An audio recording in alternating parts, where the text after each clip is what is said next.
नमस्कार विद्यार्थियों, स्वागत है आप लोग का उत्कर्ष अर्थिंग क्लासेस के यूट्यूब चैनल पे। स्वागत है आप लोगों का आपके अपने उत्कर्ष परिवार में।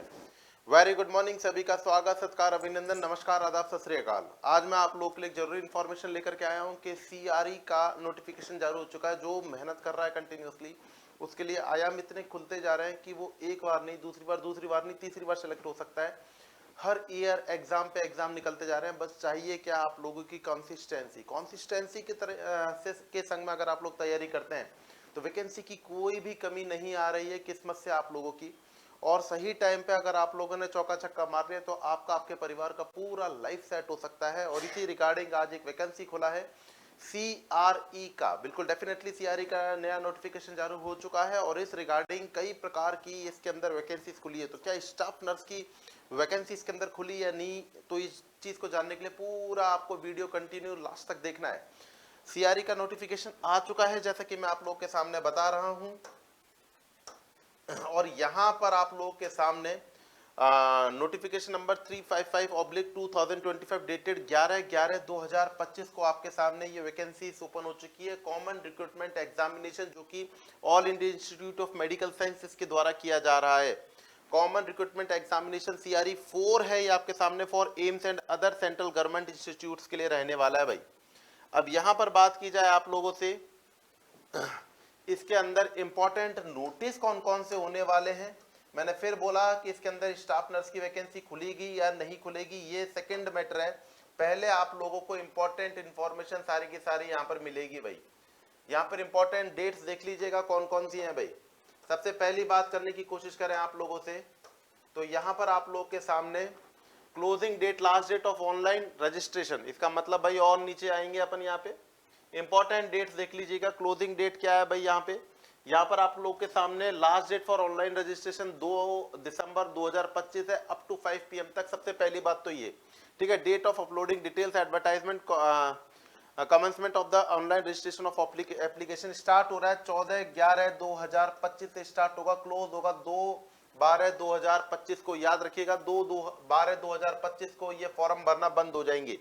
Submission of NOC for applicant working in government semi government, अगर कोई गवर्नमेंट सेमी गवर्नमेंट में वर्क कर रहा है या फिर वो स्टेट गवर्नमेंट वर्क कर रहा है तो उसको एनओसी जो सबमिट करवाने का टाइम रहेगा वो रहेगा 6/12/2025 को। Date of status of application for acceptance to appear in the examination 8/12/2025। Issue of admit card आप लोग के सामने जो रहेंगे, एडमिट कार्ड इशू रहेगा भाई वो किस तारीख को रहेगा आप लोग के सामने। एडमिट कार्ड रहेगा भाई आप लोग के सामने, एडमिट कार्ड रहेगा भैया आप लोग के सामने कब, as per schedule of examination. Date of CBT 22 से 24 दिसंबर 2025। क्या बात है, टेंटेटिव डेट भी आ चुकी है आप लोग के सामने 22 से 24 दिसंबर 2025। मतलब जिसने कंटिन्यूअसली मेहनत कर रखी है चाहे वो किसी भी क्षेत्र के अंदर हो, वही यहाँ पर परचम लहराने वाला है भाई। और डेट ऑफ स्किल टेस्ट भी अभी आपको नोटिफाई बाद में किया जाएगा। फर्दर इंफॉर्मेशन के बारे में बात की जाए, फर्दर इंफॉर्मेशन आप लोग के सामने कई सारी दे रखी है, लेकिन आप लोगों को मैंने बताया था कि आप लोगों के सामने ये अभी आपके सामने इंट्रोडक्शन दे रखा है। किसी भी एम्स के अंदर आप लोग को यहाँ पर जाना है तो ये आपके सामने वेबसाइट दे रखी है, यहाँ पर इंटरलिंक करके और आप लोग फॉर्म भरना शुरू कर सकते हैं। अब सबसे बड़ी बात यह है कि अपन एज ए नर्सिंग ऑफिसर यहाँ पर जगह खुली है या नहीं खुली है। यहाँ पर सभी प्रकार की आपकी इंफॉर्मेशन दे रखी है। सेंट्रल गवर्नमेंट सिविलियंस हैं तो आप लोग के सामने ग्रुप बी पोस्ट के लिए 5 साल, सेंट्रल गवर्नमेंट सिविलियन एम्प्लॉयंस के लिए ग्रुप सी के लिए अप टू 40 ईयर्स, मतलब हर प्रकार का एज का डिस्क्रिप्शन दे रखा है आपके सामने। ईडब्ल्यूएस सर्टिफिकेट का दे रखा है आपको और पूरी की पूरी टाइम्स के बारे में बता रखा है। ये हर प्रकार की नॉलेज इंफॉर्मेशन आप लोग को दे रखी है।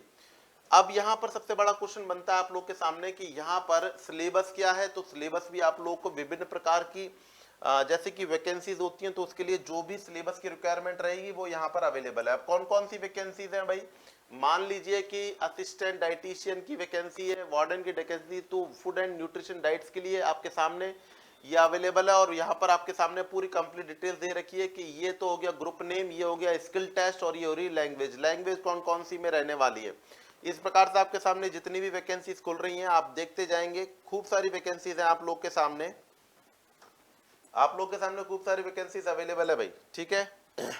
ये आपके सामने इसी प्रकार से देखेंगे। मैं बता देता हूं क्योंकि आपके काम की हो सकता है नहीं हो या हो, तो नर्सिंग के स्टूडेंटों के लिए यहाँ पर एम्ब्रोलॉजिस्ट हो रहा है, टेक्नीशियन रेडियोलॉजी हो रहा है, टेक्नीशियन रेडियोथेरेपी हो रहा है, टेक्नीशियन ऑफिसर ऑप्थेल्मोलॉजी हो रहा है, डेंटल का हो रहा है, बट हमारे नर्सिंग का जो हमारी क्यूरियोसिटी बनी हुई है कि नर्सिंग की वैकेंसी खुली है या नहीं खुली है, इसके लिए आप लोगों को आना पड़ेगा पेज नंबर 73 के ऊपर। पेज नंबर 73 जैसे ही आप लोग खोलेंगे, पेज नंबर 73 आप लोग जैसे खोलेंगे भाई, तो यहां पर आप लोग के सामने 34 पॉइंट पर निकलेगा senior nursing officer staff nurse grade. I again repeat, यहां पर खोलेगा आप लोग के सामने senior nursing officer staff nurse grade first, staff nurse grade first, senior nursing officer multipurpose worker के अंदर, मल्टीपर्पज वर्कर में एम्स न्यू दिल्ली के लिए आपके सामने वैकेंसी खुली है। 8 से 30 साल की एज लिमिट है और यहाँ पर मैट्रिकुलेशन से लेकर के क्वालिफिकेशन सारी की सारी आप लोग के सामने दी हुई है। नेक्स्ट नंबर पे बात करने की कोशिश करें आप लोगों से, तो ये आप लोग के सामने गौर से देखने की चीज यही है कि यहाँ पर senior nursing officer, I again repeat, यहाँ पर सीनियर नर्सिंग ऑफिसर की वैकेंसी खुली हुई है एम्स भुवनेश्वर की। एज है 1 से 35 साल। एसेंशियल क्या है, 4 ईयर का बीएससी नर्सिंग का कोर्स जो कि रिकॉग्नाइज्ड यूनिवर्सिटी या इंस्टीट्यूट से एफिलेटेड हो, यूनिवर्सिटी या इंस्टीट्यूट से एफिलेटेड हो। दोबारा बोल देता हूँ, ऐसा कुछ नहीं दे रखा है कि यहाँ पर आईएनसी होना चाहिए, जो लड़कों की क्वेरी रहती है। यहाँ पर रिकॉग्नाइज्ड इंस्टीट्यूट और यूनिवर्सिटी से एफिलेटेड होना चाहिए, पोस्ट बेसिक होना चाहिए, 2 साल का पोस्ट बेसिक होना चाहिए अगर वो जीएनएम स्टूडेंट है। Should be registered with Indian nursing council, वो या तो आईएनसी से एफिलेटेड होना चाहिए या स्टेट नर्सिंग काउंसिल से एक्सपीरियंस होना चाहिए। एक्सपीरियंस 3 साल का रहेगा भाई। स्टाफ नर्स ग्रेड का मिनिमम 100 बेडेड हॉस्पिटल का 3 साल का बेडेड का हॉस्पिटल का जो एक्सपीरियंस है वो एसेंशियल रहेगा भाई। आगे की तरफ बात करने की कोशिश करें आप लोग के सामने, नेक्स्ट जो आपके सामने आ रही है स्टाफ नर्स ग्रेड को लेकर के, वो सीनियर नर्सिंग ऑफिसर में ही आ रही है भाई, और वो आ गई है आप लोग के सामने। गौर से समझेंगे इस चीज को। ये देखें भाई, आप लोग के एम्स नागपुर में सीनियर नर्सिंग ऑफिसर की एज लिमिट है 21 से 35 साल, पे लेवल 8 है, और वही आपके सामने बीएससी नर्सिंग दे रहा है भाई 4 साल का। पोस्ट बेसिक बीएससी नर्सिंग दे रहा है आईएनसी से या स्टेट नर्सिंग काउंसिल से, तो एफिलेटेड दे रहा है, state registered as a nurse and midwifery in state या आईएनसी, और 3 साल का एक्सपीरियंस दे रहा है भैया। लेकिन यहाँ पर गौर देने की बात यह है कि यहाँ पर मिनिमम 200 बेडेड का भैया हॉस्पिटल का मांगा गया है भाई। एम्स पटना के अंदर बात करने की कोशिश करें, same as condition AIIMS Patna के ऊपर भी लागू हो रही है। यहाँ पर बीएससी नर्सिंग चल रहा है, पीबीबीएससी चल रहा है, और यहाँ पर भी आपके सामने एक्सपीरियंस पर एम्स पटना के अंदर 100 बेडेड का आ रहा है भाई। कितने बेडेड का? 100 बेडेड का आपके सामने एक्सपीरियंस आ रहा है भाई। सीनियर नर्सिंग ऑफिसर एम्स राय बलेरी के अंदर भी आ रहा है, और यहाँ पर भी आप लोग के सामने BSc nursing, post BSc nursing affiliation, और सबसे बड़ी बात करने की कोशिश करते हो 100 बेडेड हॉस्पिटल आप लोग के सामने, यहाँ पर 3 साल का एक्सपीरियंस आ रहा है 100 बेडेड हॉस्पिटल का। नेक्स्ट नंबर पे एम्स डियोगर का आपके सामने एम्स नर्सिंग ऑफिसर का आ चुका, और यहाँ पर भी आप लोग के सामने पोस्ट बेसिक 2 साल का आपके सामने ये आ रहा है, 3 साल का एक्सपीरियंस आ रहा है as a staff nurse grade 100 bedded, मतलब ओवरऑल ये भी आपके सामने 100 बेडेड का हॉस्पिटल एक्सपीरियंस ले रहा है 3 साल के लिए। नेक्स्ट नंबर पे staff nurse grade first AIIMS Guwahati का भी चल रहा है, ये भी आप लोग के सामने भाई, आप लोगों के सामने बोल रहा है भाई। गौर से समझने की बात यह है आप लोग के सामने भाई कि यहाँ पर आप लोगों को ये चीज ज्ञान देना है कि staff nurse grade AIIMS Guwahati में भी आ चुकी है, लेकिन कौन कौन सी कहां पर आ रही है ये चीजें थोड़ा सा देख करके रखेंगे भाई।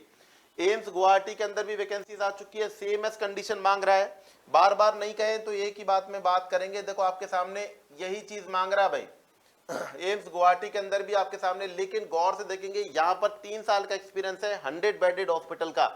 वही आप लोग के सामने बीएससी नर्सिंग पीबीएससी रिक्वायरमेंट है, और एम्स गोरखपुर का भी आपके सामने नोटिफिकेशन आपके लिया जा रहा है। यहाँ पर ये BSc nursing, post basic BSc nursing भी लिया जा रहा है, 3 इयर्स का आपके सामने 100 बेडेड का हॉस्पिटल का एक्सपीरियंस लिया जा रहा है।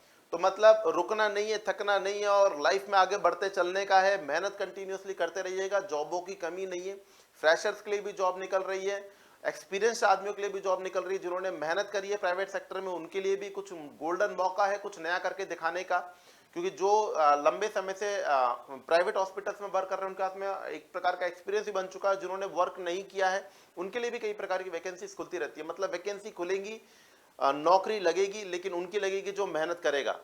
कंटिन्यूसली मेहनत करते रहें, कंटिन्यूसली अपना विश्वास उत्कर्ष नर्सिंग क्लासेस बनाते रहें, जुड़ते रहें 360 डिग्री सीरीज सुबह 9 बजे डेली। चलो बच्चों, थैंक यू सो मच। अब आप लोगों से विदा का टाइम, मिलते हैं दोबारा। Thank you so much. जय हिंद, जय भारत।